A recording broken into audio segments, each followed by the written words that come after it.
को लेकर election centre Akhilesh. जी बिल्कुल, और देखिए अगर बीजेपी की प्रचंड जीत हो रही है तो उसके पीछे के क्या फैक्टर्स हैं इस पर तो चर्चा होगी, लेकिन वोट परसेंटेज के लिहाज से अगर एमपी में देखें तो बीजेपी के वोट शेयर में भारी बढ़ोतरी हुई है।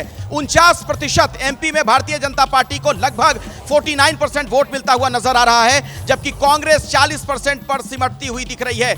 यानी ये जो वोट परसेंटेज है इसका सीधे तौर पर बीजेपी को फायदा हो रहा है।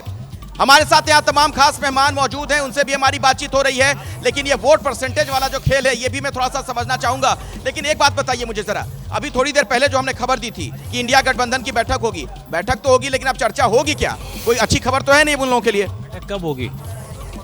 कब? कौन सी तारीख को? 6 दिसंबर को क्या हुआ था? तो अब ये इंडिया गठबंधन का ढांचा ही रह गया है तो बचा क्या है वो?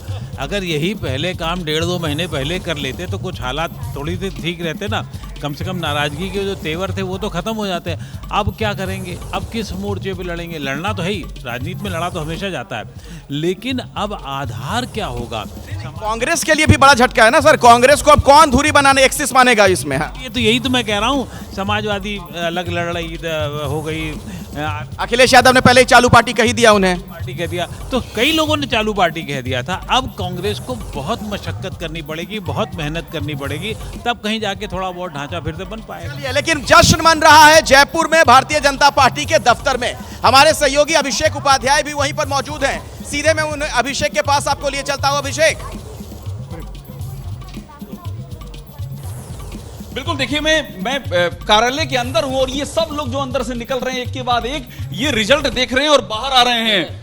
हाँ, जीत हो गई बीजेपी की जीत हो गई सर। और देखिए अंदर से अब बाहर की और तस्वीर देखिए, अंदर से बाहर तक आपको जिस तरह से कार्यकर्ताओं का आपको जमघट दिखाई पड़ेगा। ये देखिए, ये सारे कार्यकर्ता यहाँ पर हैं और जैसे ही ये जो परिधम पार करेंगे उसके बाद हमको ये जो आवाज आएगी ढोल नगाड़े की, ये आपको मैं पूरा बीजेपी दफ्तर दिखा रहा हूं अंदर से लेकर के और बाहर तक की। और जैसे हम ये दरवाजे पर पहुंच रहे हैं, ये देखिए सामने की तरफ यहाँ पर ढोल नगाड़े बजाए जा रहे हैं, अभिवादन हो रहा है। जो भी यहाँ पर आ रहा है उसका ढोल नगाड़ों स्वागत किया जा रहा है। एग्जैक्टली हम वहां पर पहुंच चुके हैं और यहाँ भगवा गुब्बारे लगे हुए हैं और यहाँ डांस कर रहे हैं लोग, नृत्य कर रहे हैं। ये देखिए महिलाएं बड़ी तादाद में, ये खुशियां देखिए, महिलाओं की खुशी के लहर उठ रहा है। मोदी लोग नाच रही है, डांस कर रही है, हमारी सरकार। मोदी मोदी मोदी मोदी का सुपड़ा साफ हो मोदी मोदी, ये मोदी का जादू है, मोदी का ढोल नगाड़े, मोदी का राम राज्य, मोदी का राम राज्य। तो ये देखिए ये भी डांस बिल्कुल चल रहा है, कुशासन का अंत हो रहा है, कुशासन जा रहा है, सुशासन आ रहा है राजस्थान के। ये तस्वीर आप देख सकते हैं अखिलेश, बीजेपी दफ्तर के ठीक बाहर की।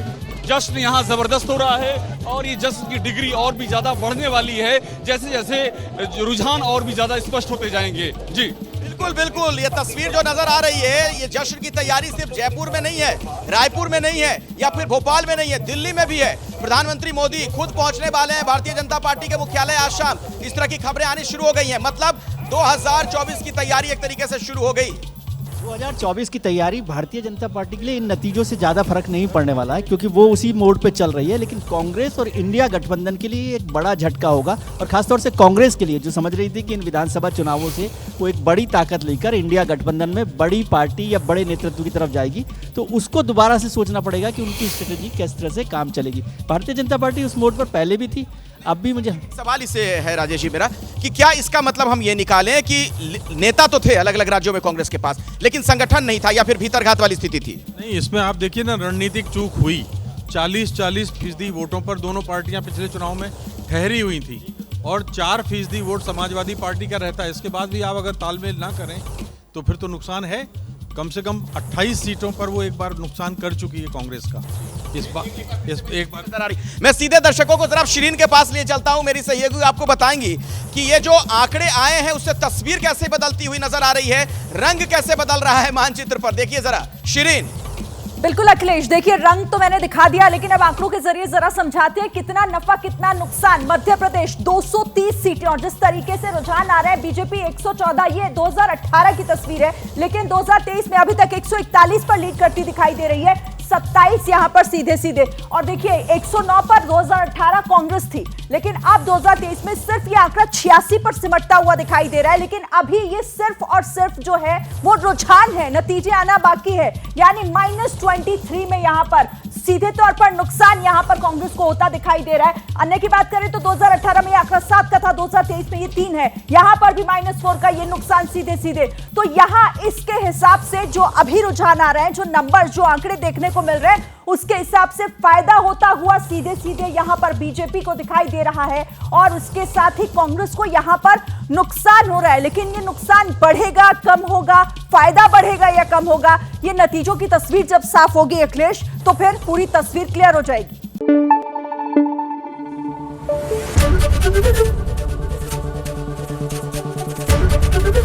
एबीपी न्यूज आपको रखे आगे।